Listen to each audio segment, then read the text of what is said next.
नमस्कार। सभी दर्शकों को प्रोफेसर ओम कुमार हर्ष का ऑस्ट्रेलिया से नमस्कार। आप सभी दर्शकों का इस वीडियो में स्वागत है।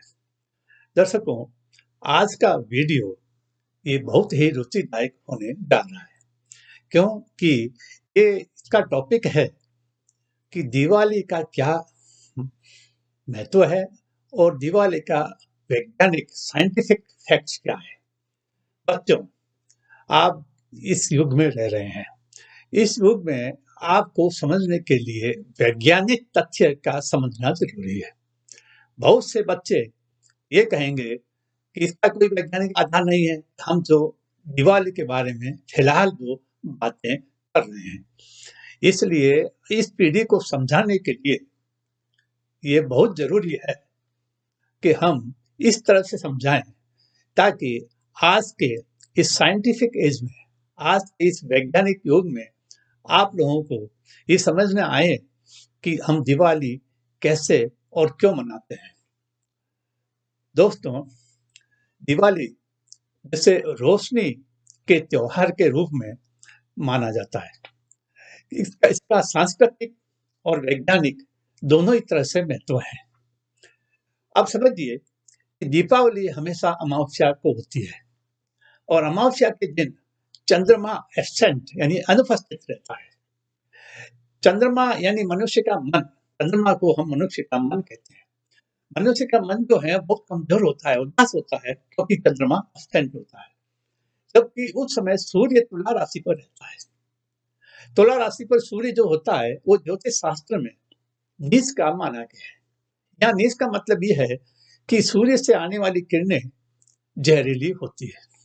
बच्चों, आमतौर से जो सूर्य की किरणें आती है वो वायुमंडल से छन कर आती है, फिल्टर होकर आती है। लेकिन जब सूर्य तुला राशि पर होता है तो हमारे जो आयन मंडल जो परतें हैं उसकी दूरी जो है वो इस तरह की सेटिंग हो जाती है अर्थ के साथ कि वो फिल्टर नहीं हो पाती, इसलिए वो जहरीली किरणें इस पृथ्वी पर आती है। तो जब सूर्य का कमजोर है यानी लिबरल राशि पर यानी तुला राशि पर सूर्य जो होता है कार्तिक महीने में वो कमजोर होता है और उस समय लोगों की आत्मा कमजोर होती है, क्योंकि सूर्य आत्मा का प्रतीक है। इस प्रकार ये दोनों ग्रह चंद्रमा और सूर्य यानी मन और आत्मा दोनों कमजोर होते हैं और ऐसी स्थिति में वैज्ञानिक रूप से भी इस पृथ्वी पर मनुष्य और पेड़ पौधों दोनों पर जो है वो प्रभाव अच्छा नहीं रहता है। यानी कि वो जो है मनुष्य और पौधे दोनों एक तरीके से जो है वो जहरीली जो है वो वातावरण अनुभव करते हैं।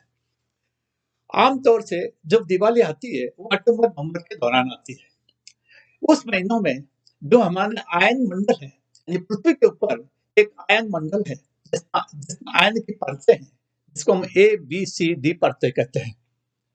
ये जो परतें हैं ये अक्टूबर नवंबर के महीने में नीचे की तरफ आ जाती है, इसलिए सूर्य से आने वाली किरणों को हम पूरी तरह जो है वो फिल्टर नहीं कर पाते और ये जो है ये एक तरह से जहरीली किरणें पृथ्वी पर आती है। ये जो विषैली विकिरण जो आती है वो मानव के स्वास्थ्य को प्रभावित करती है। इसलिए इस जहर को दूर करने के लिए हम सरसों के तेल का उपयोग करते हैं।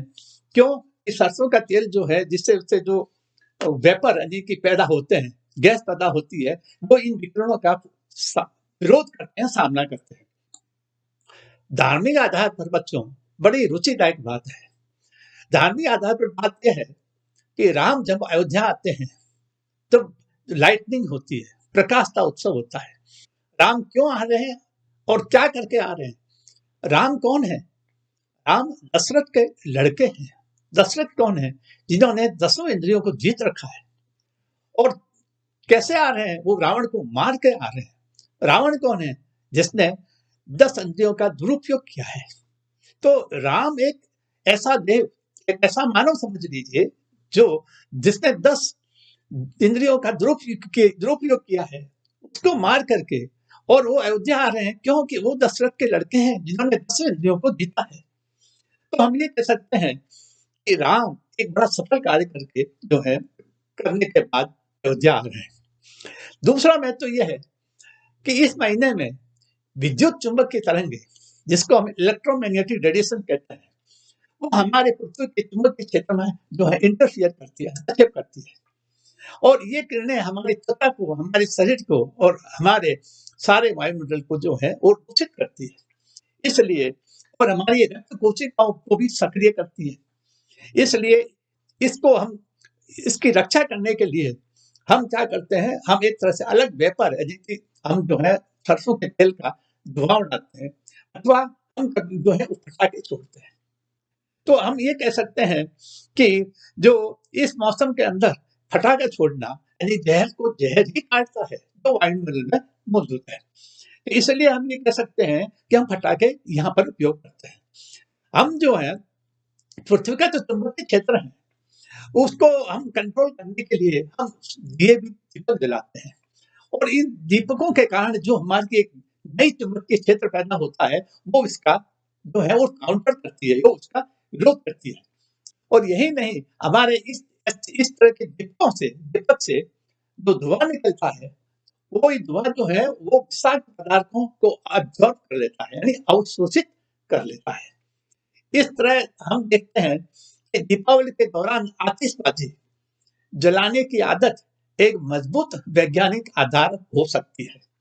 इसका मुख्य उद्देश्य जो है पानी के तालाबों से उत्पन्न कीट, मच्छर से खतरे से निपटना है, और जो न केवल बाहरी अंतरिक्ष से आने वाले जहर को नष्ट करता है, बल्कि यह बारिश से लेकर सर्दियों के मौसम तक इन खतरनाक परजीवियों के लिए प्रजनन स्थल के रूप में भी काम करता है। दोस्तों, अगला ये है कि मौसम भी परिवर्तन होता है, और मौसम परिवर्तन के कारण हम ये कहते हैं कि एक तरह से बैक्टीरिया और कीटाणुओं का विकास और प्रसार होता है, उसको भी हम कंट्रोल करने के लिए ये सारी चीजें करते हैं। हम दीपावली के दिन गंगा जल का उपयोग भी करते हैं, क्योंकि गंगा जल को बहुत शुद्ध माना गया है। अब शुद्ध क्यों है, इसका एक अलग से साइंटिफिक हम कभी इस पर बात करेंगे। तो इस गंगा जल के उपयोग से जो है हम वातावरण को शुद्ध करते हैं, अपने त्वचा को शुद्ध करते हैं, और ये क्या करता है, हमारी बहुत सी जो शारीरिक जो प्रक्रिया है जो हमको नुकसान करती है, उसका विरोध करती है। तो दोस्तों, हमने ये कोशिश की कि एक वैज्ञानिक व्याख्या दिवाली की कैसे। तो दिवाली का महत्व इसलिए है कि हम एक ऐसे त्योहार को मनाने जा रहे हैं जो ये बताता है कि अपनी इंद्रियों पर कैसे काबू पाया जाए, और ये नहीं, ये बताता है कि जिन्होंने इंद्रियों का दुरुपयोग किया है, उसको हम कैसे खत्म किया जाए। इसलिए हम ऐसे आदमी का स्वागत करते हैं, यानी राम का, अयोध्या में, जो ये सारे काम करके आ रहा है। और इस उपलक्ष्य में हम जो ये उत्सव मनाते हैं, इसके वैज्ञानिक आधार है। इससे और जो कि सूर्य और चंद्रमा हमारे पृथ्वी के लिए बहुत जरूरी है, और जब ये कष्ट में होते हैं, तो हमारे पेड़ पौधे, जंतु और सारी सृष्टि कष्ट में होती है। तो उन्हें ऐसी कष्ट की स्थिति में अगर आप सृष्टि में कुछ करेंगे, जैसे दान करेंगे, पुण्य करेंगे, या ऐसा कोई काम करेंगे जो सृष्टि को हेल्प करता हो, तो मूल बात यह है कि आपके कष्ट में सृष्टि आपको हेल्प करेगी, आपके कष्ट को कम करेगी। दोस्तों, मैंने कोशिश की समझाने की आपकी वैज्ञानिक व्याख्या से, और आपके इस पर कोई भी तरह का जो है कमेंट्स हो तो मुझे अच्छा लगेगा। धन्यवाद। दोस्तों, मैं अगले वीडियो में आपके लिए नवरात्रि का वैज्ञानिक यानी साइंटिफिक फैक्ट इस पर वीडियो लेके आऊंगा। धन्यवाद। नमस्कार।